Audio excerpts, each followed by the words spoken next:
Good morning, students. We are back again, and I'm here to take grammar again. Yesterday, 2 days back, I had explained to you about the letter, formal letter, informal letter, and while doing the CV, we also did covering letter. The language in formal and covering letter should be formal because they are otherwise known as business letters, and the language automatically is formal. While informal letters, the language will be informal. So today we are going to do dialogue writing.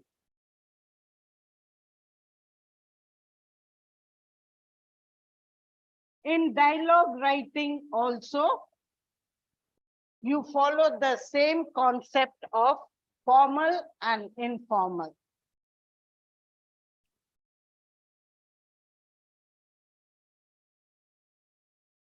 When you are talking with your superiors or strangers, the language should be formal.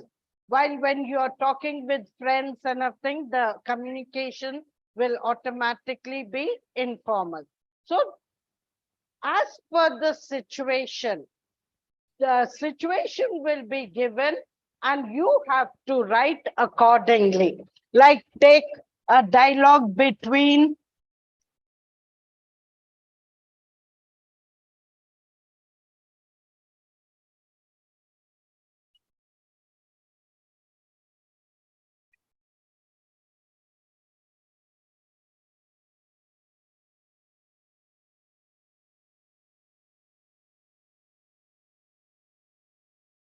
See, this is a common situation that you have come across.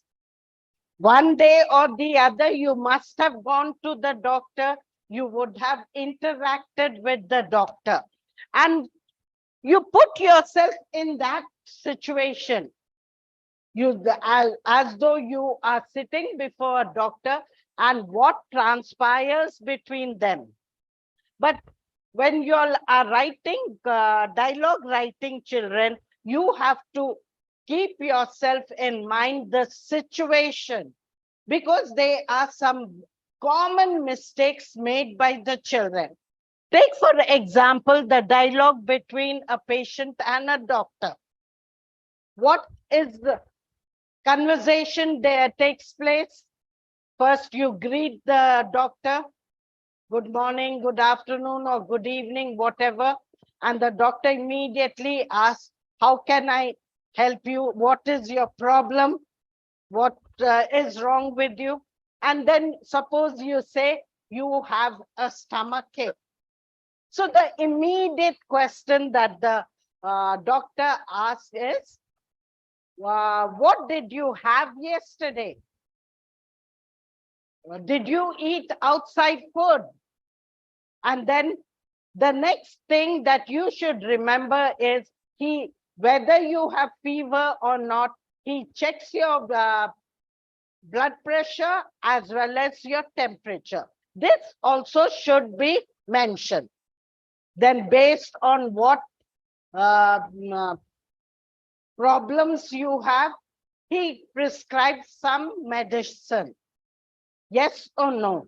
And then he tells you this drug should be taken at such and such a time, whether it's once a day, twice a day, or 3 times, before meals or after meals.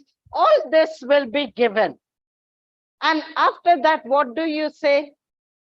You just say, thank you, doctor, and you walk away. Remember, the doctor is not your relative that you just walk away without paying his fees. This is the most common mistake made by the children. You just say, thank you, doctor, and you go away.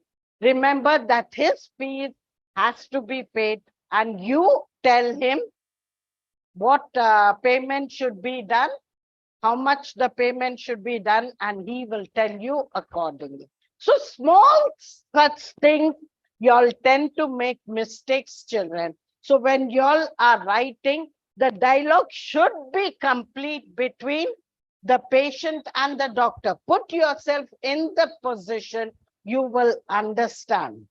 Likewise,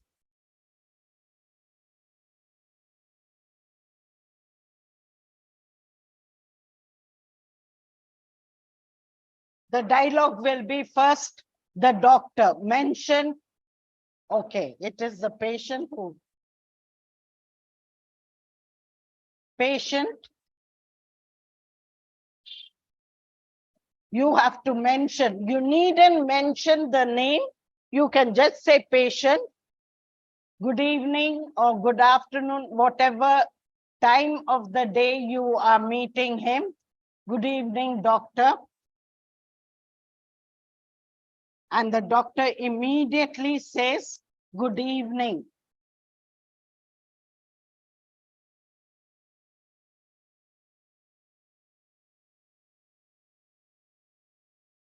What is the matter?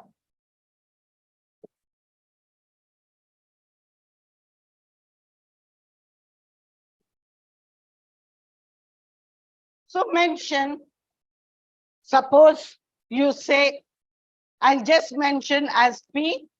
I'm suffering from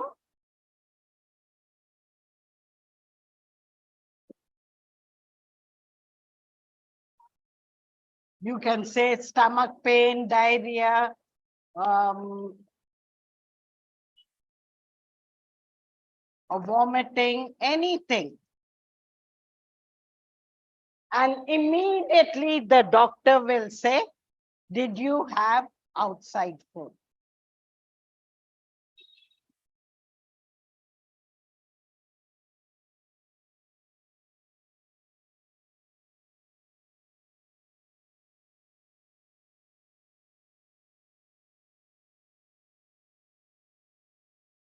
Because it is always assumed that when you have home cooked food, it doesn't give you much trouble. Especially if you say you have been suffering from stomach pain for the past 2 days.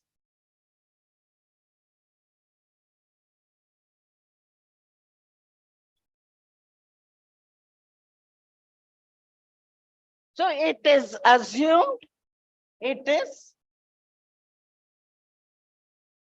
not home cooked food that you had, but outside food. Yes or no, children? And then you go on to describe that it is, yes, you did have pani puri or you had gone out attending a function and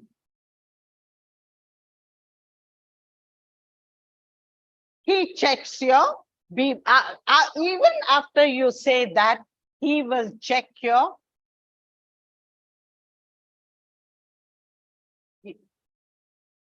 you may not have fever. It's only stomachache. He checks your temperature and BP. This is usually done by all the doctors. Whether you have fever or not, both are checked. And then he prescribes your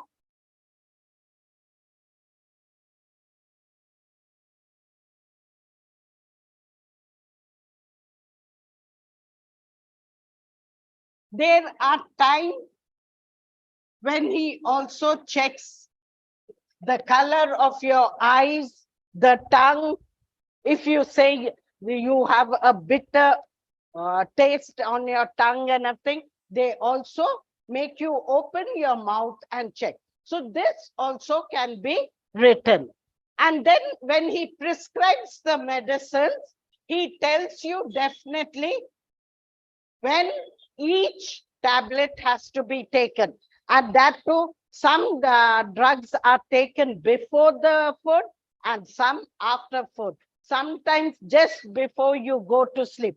All the instructions are given clearly by the doctor and he writes it down where he prescribes your medicine. And it is after this that the patient should ask him for his how much to be paid. Please, children, there are many times children just write thank you, doctor, and walk away. At least end their dialogue.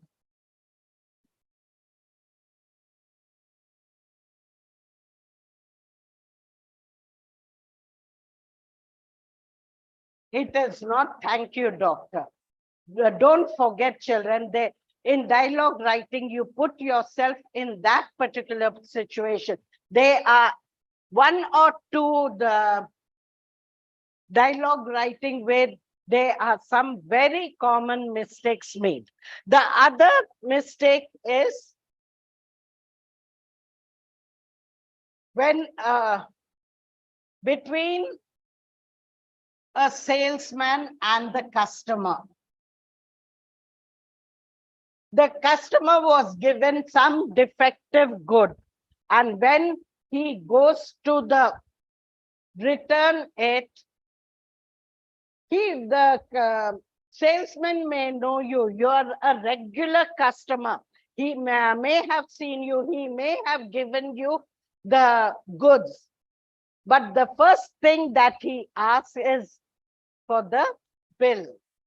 Again, in such situation, there are many times, many children do not mention about the bill that had been given to them. Without the bill, remember, no defective good will be exchanged.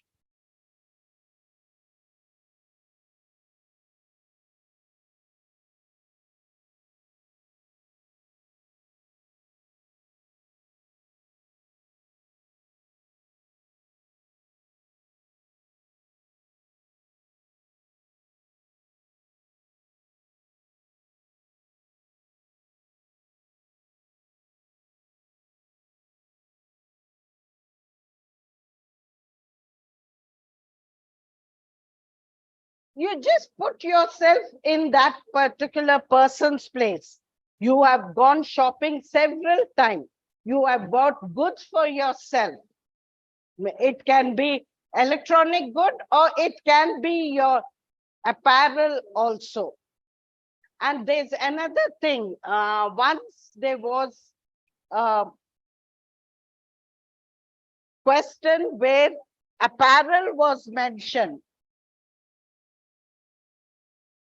What does apparel mean, children? It is clothing. Because I came across a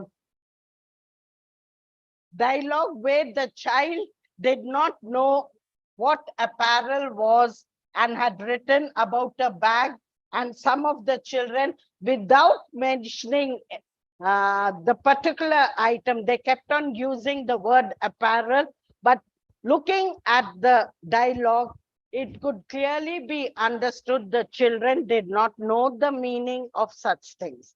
Remember, children, all your question and answers come from the textbook, nothing from outside. This is not a CBSE school where you get unexpected questions and nothing. The IPE board spoon feeds the children. Everything is provided to you. Even comprehension passages, though we say unseen passages, those passages are also included in your textbook. So if you know your textbook from first page to the last page, you can easily perfect yourself and master English and get good marks. That is 98% in your exam. So those who are writing supplementary, you just have to follow certain tips, children, how to go about writing. Remember, keep your presentation neat. Systematically, you write. And there's another thing that I want to tell you, children. Some of you start from section A, and in between jump to section B, C, then come back to A, and then again to C. Please avoid doing that. When you start a question, complete it. If you're starting from section A, complete section A before going on to B. If you're starting with B, no need to worry. Complete B, complete C, then come back to complete A, section A. But whatever it is, each section should be in one place. Now, coming back to this dialogue between salesman and customer, remember the customer is very, very angry. There are times when the customer also does not wish the salesman, though the salesman is very polite to him. It starts with salesman wishing you good evening. How may I help you? Good evening, sir. How may I help you?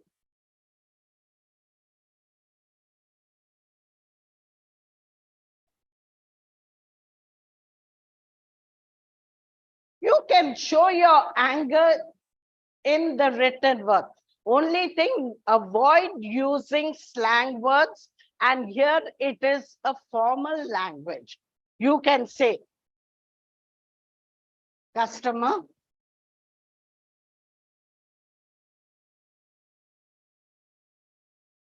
what is good about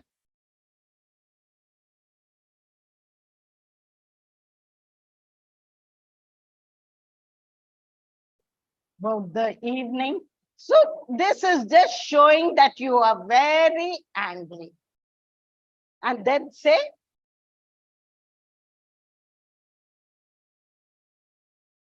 you have given me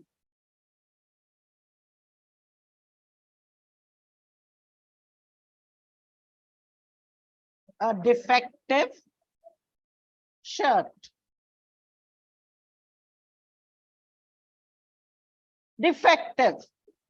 It is not proper.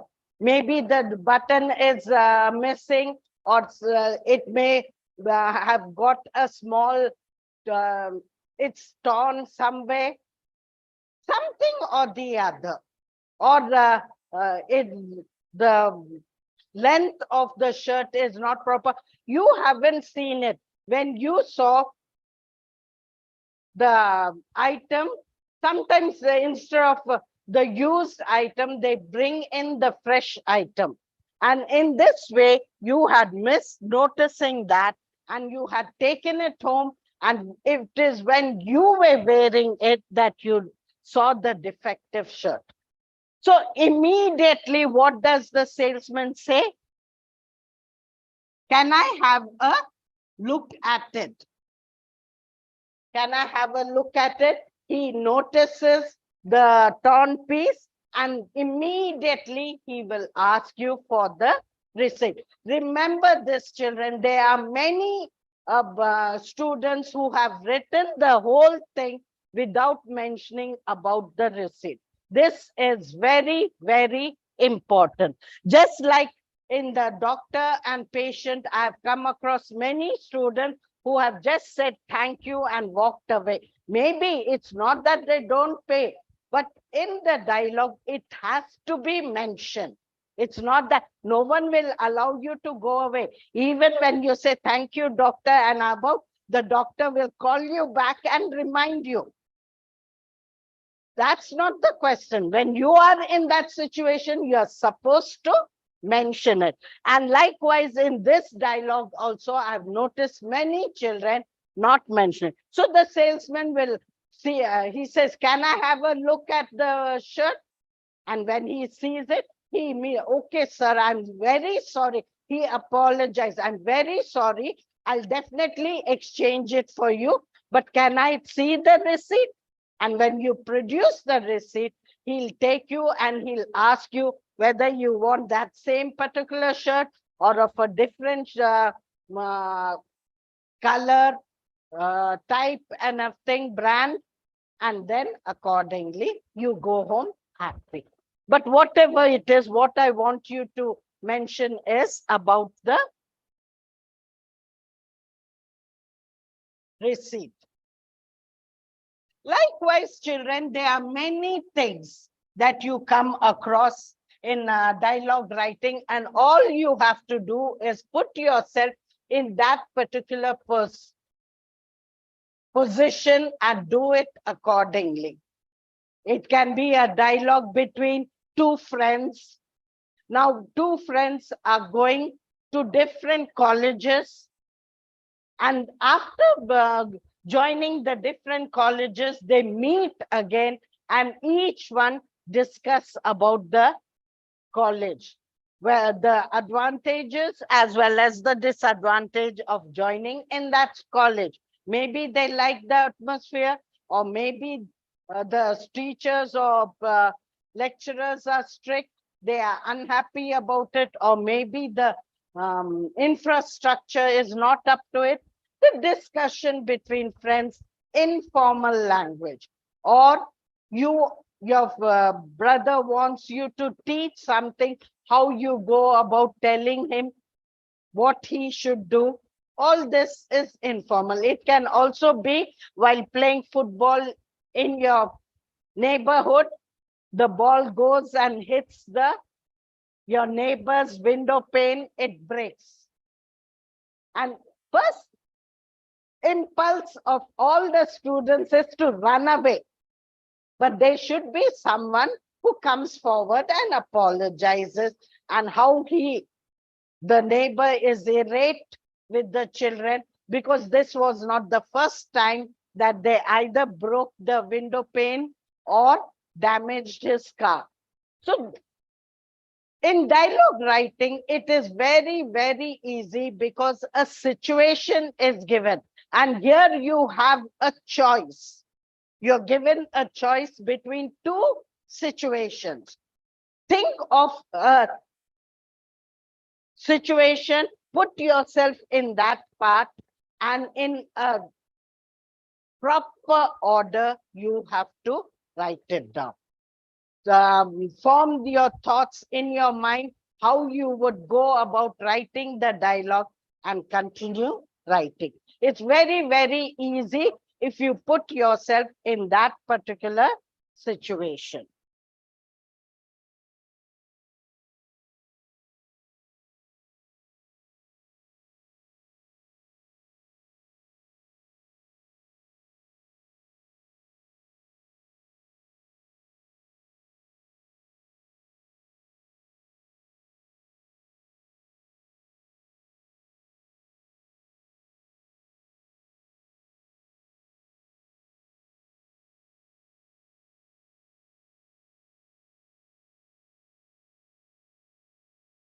Process writing is part of writing descriptions. In writing descriptions, there are 4 parts. One is describing a person.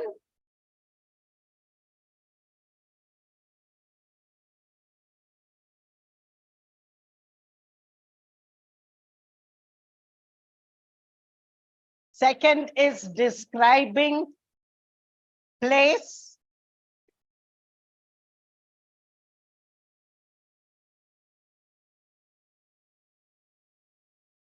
And the third is describing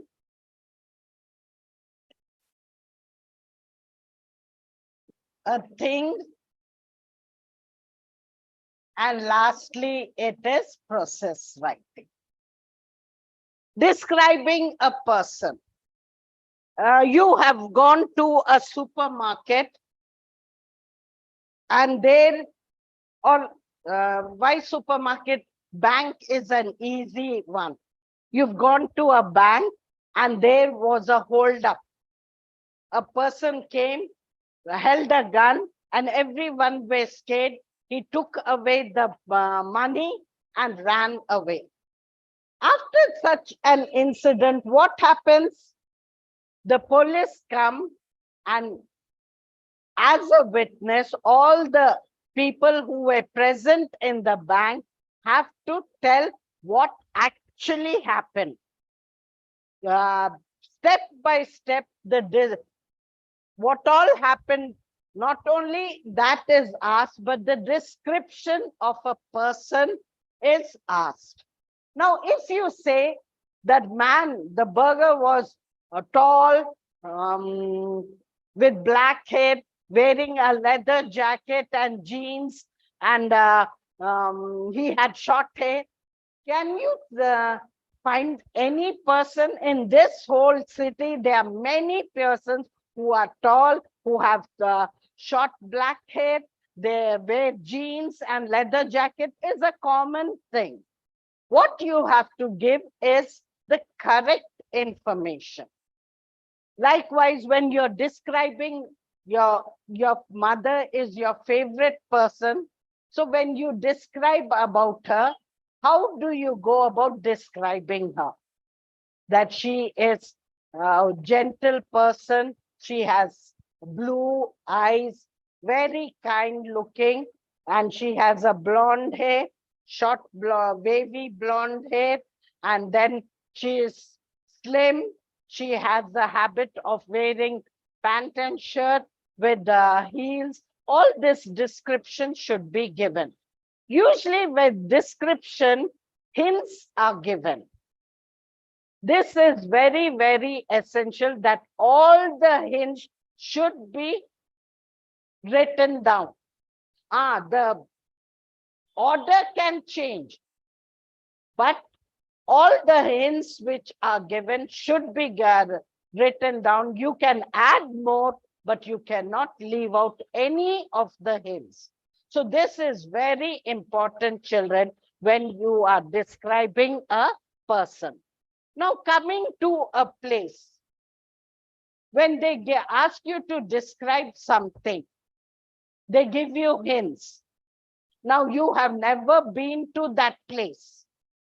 You don't know anything about it, and the hints are very, very vague. Remember one thing, children, when they ask you certain thing, you don't know where it is. But English is mostly use of fictitious things, fictitious words, places, numbers. You can say anything. You haven't been, so describe any place.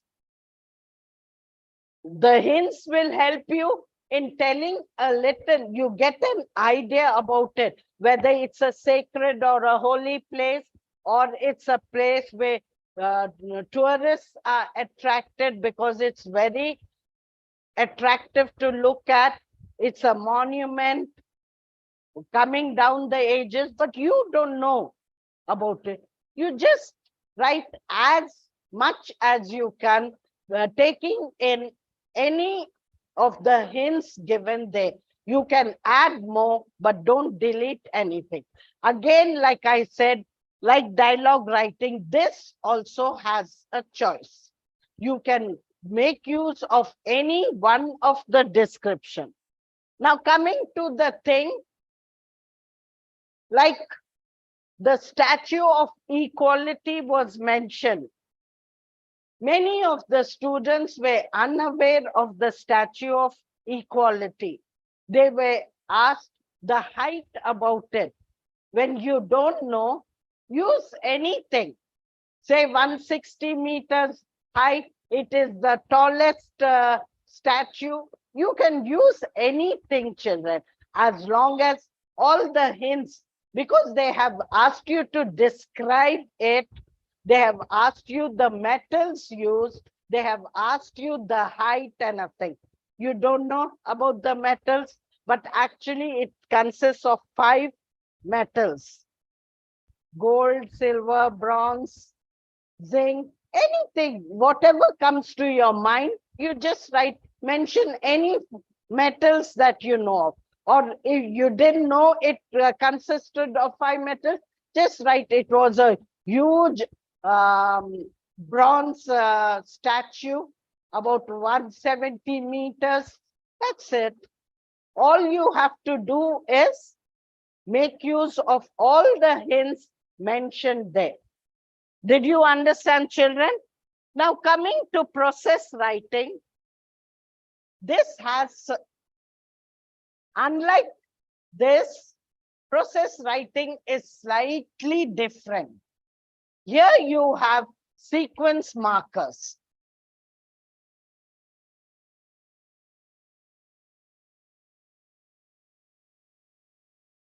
Sequence markers.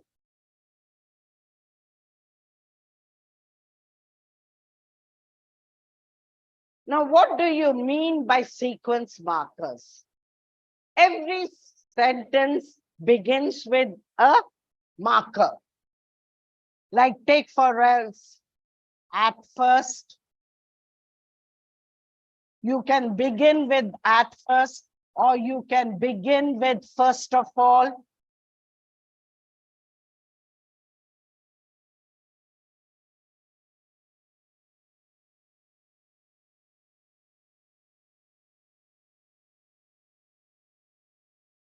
But many children have the habit of writing firstly. Firstly is wrong. You can use the word secondly or thirdly, but firstly you cannot. At first, first of all is this, then secondly.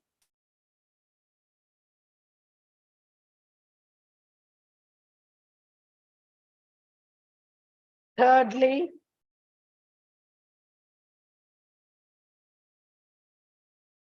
next, later, then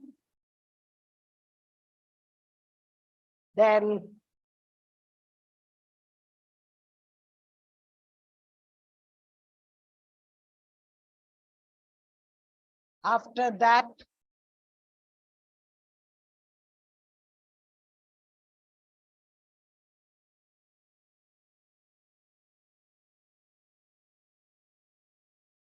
in the meantime,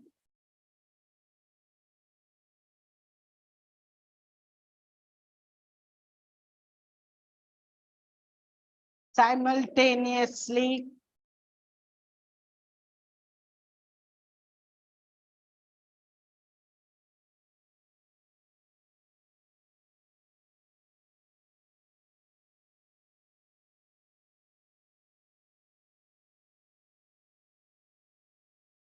finally, lastly, at the end.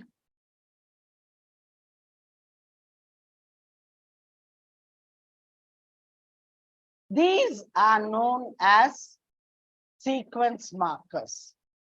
Please make a note of it, because in your book, there are very few markers mentioned. You can use any one of them, but when you do, please do not repeat anyone. As you have seen, there are so many markers. There are so many. Just like yesterday when I told you about the verb patterns in the be, linking word be, you can use other be formation. Like take for example, is, am, are, was, were. There are 5. You are given 1 in the example, you have to write 4.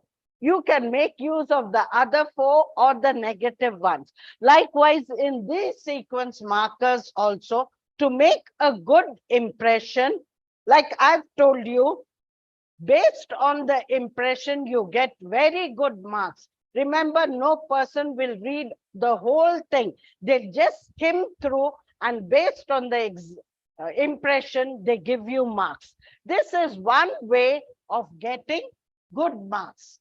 Like take for example, process is how you go about completing a certain thing. You have to, just like flow chart helps you to go in an order from one thing to the other without disruption and everything. Process writing also tells you how to go about it. Only thing, in flow chart you write in boxes, here you write it in paragraph. Now suppose you have been asked to prepare tea. Now, 90% of you drink tea, and even if you haven't made tea, you know how to go about making tea. It's very easy. So first thing what you have to do is write the ingredients. When you write ingredients, again, try to make a good impression. Write all the ingredients in one place, leave space, write the quantity in a straight line so that it makes a very good impression. Like milk is the first thing that you need. Then you need water, tea powder,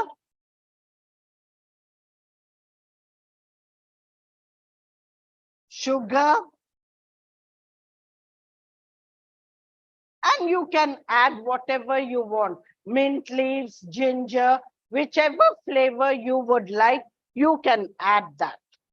And then leave space. Milk, you're making tea for 2 persons. So milk, you can write 1.5 cup. Water, you can write 1/2 cup. Tea powder, you can write as 2 teaspoons. TSP is teaspoon. TBL is tablespoon. 2 teaspoons. Sugar, you can, as per the taste, you can write 2 to 3 teaspoons, depending on whether you are diabetic or not. You are sugar-free, you can use, or without sugar. There are many persons with different tastes. And like I said, if you're writing ginger, a small piece, mint, a few leaves. So it all depends on your taste, what you want to write. But when you write the ingredients, write the ingredients in one straight line, leave space, and write the quantity in one in a line. Did you understand, children? This is the beginning of writing the process regarding.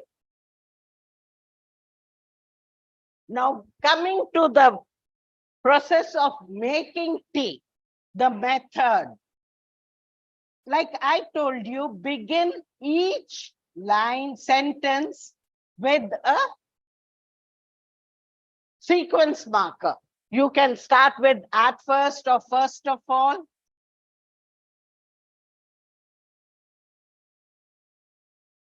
I told you that you should make a good impression.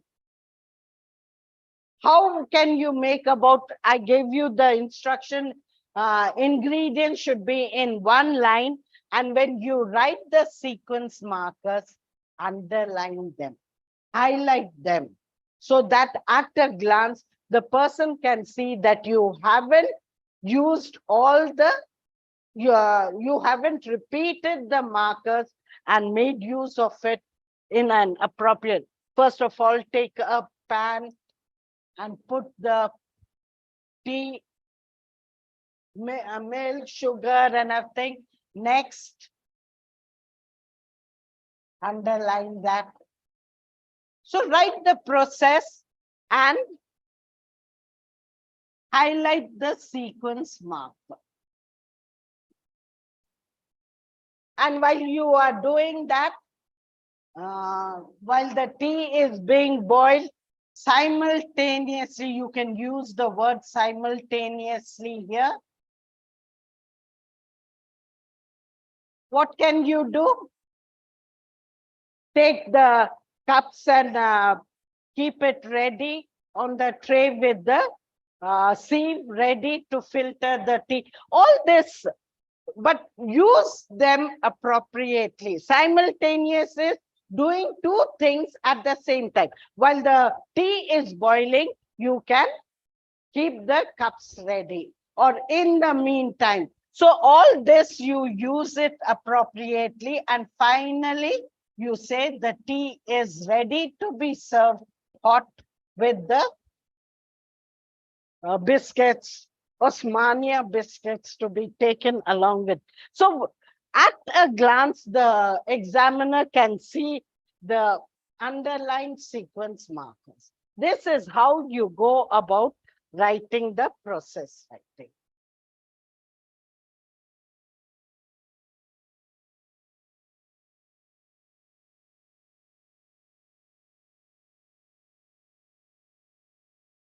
This is slightly different from the descriptions that you have to write. In descriptions, hints are given. Here, hints are not given. Only it tells you what to prepare. Now, suppose it is to how to prepare a bouquet.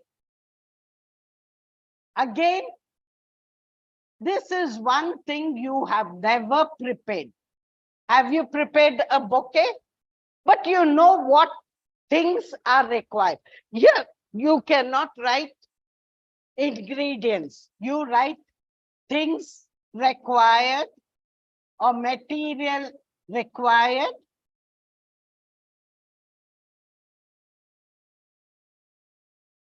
What do you require for this?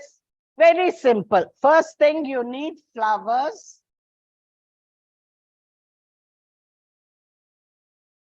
Then you need a pin holder. This is not a must, but some people keep it in pin holder. And then you need the transparent sheet.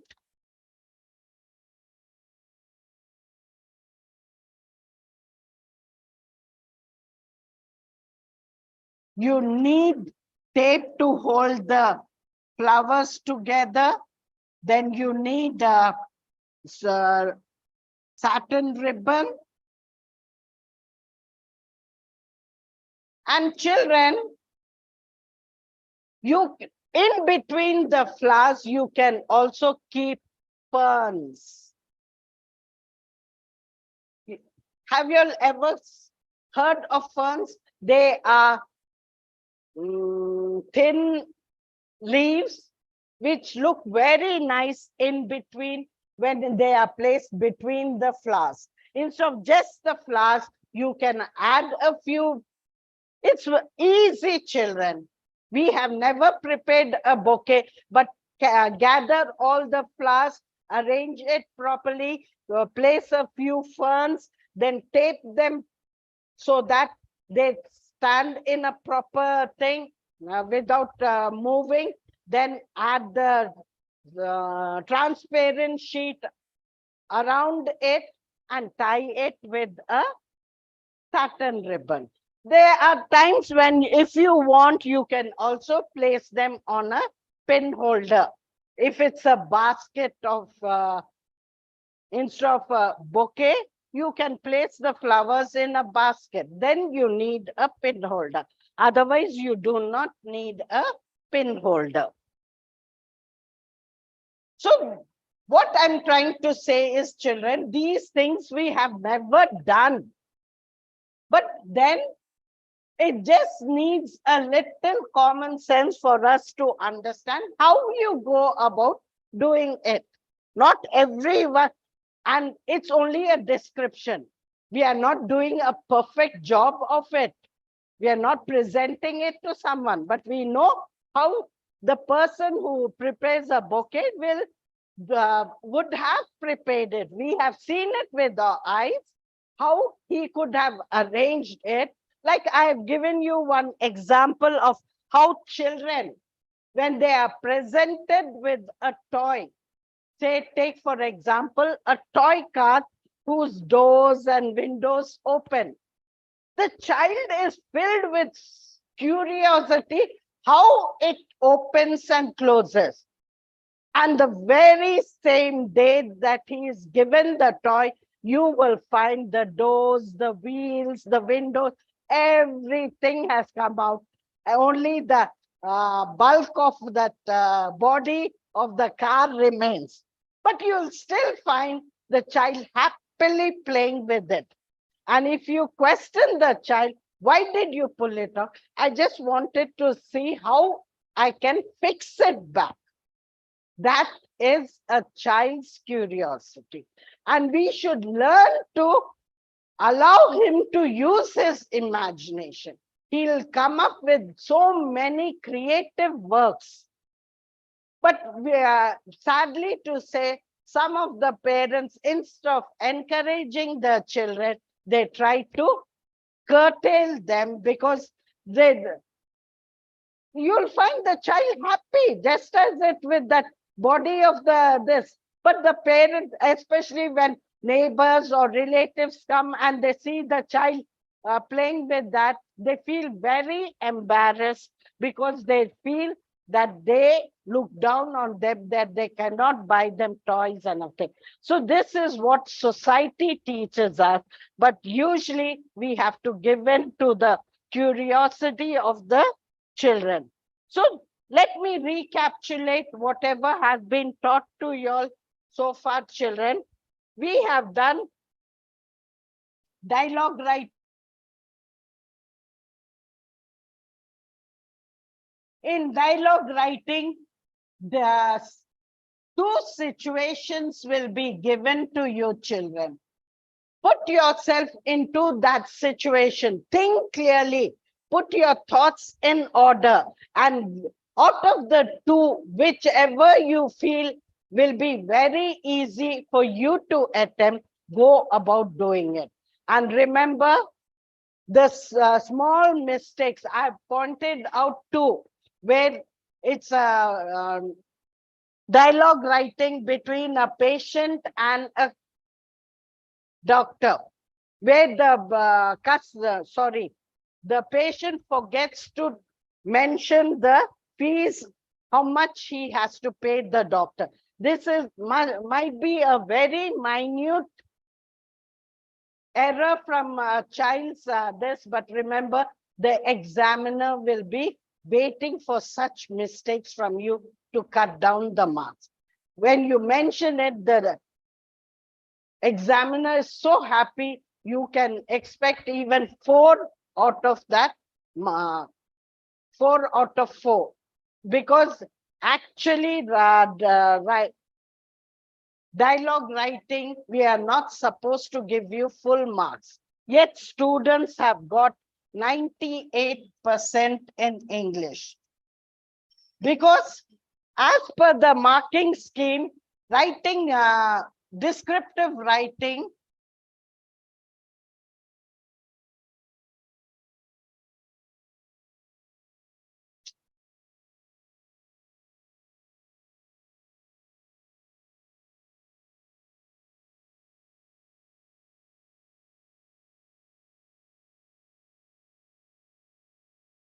we are not supposed to give you full marks. Section A carries 40 marks, 10 questions. So when you, out of the 4 marks, if you give 3.5, you get only 35 marks, not 40. So here you have already lost 5 marks. And then this is section A. B is objective, you get full 16 marks. In section C also, there are 5 questions which are descriptive. What are they? Note making, letter, CV, then you have descriptions,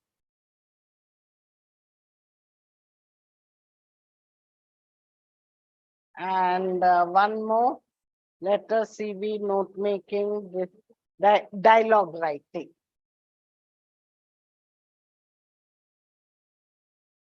So again, out of the 5, if half mark is lost, you lose 2.5 marks. So 5 plus 2.5, 7.5. So actually, as per the board marking scheme, you're not supposed to get more than 92.5 marks. Yet students are getting 98. How is it?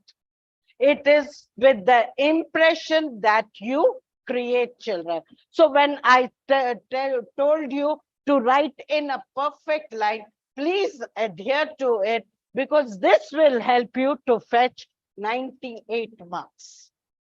Because as per the IP board marking scheme, no senior student can get above 92.5. In junior inter, it's objective. Only 40 marks of section A. So they, even then 90, they cannot get above 95, yet they also are getting 98. So children, create a good impression, follow the instructions that we give, and see that you do well. Thank you. Have a good day. It's 10 minutes. I thought 5 minutes. He said, so I stopped it. In my watch, it's 10 minutes. Anyway, nothing more. Because you said I wanted to give recapitulate.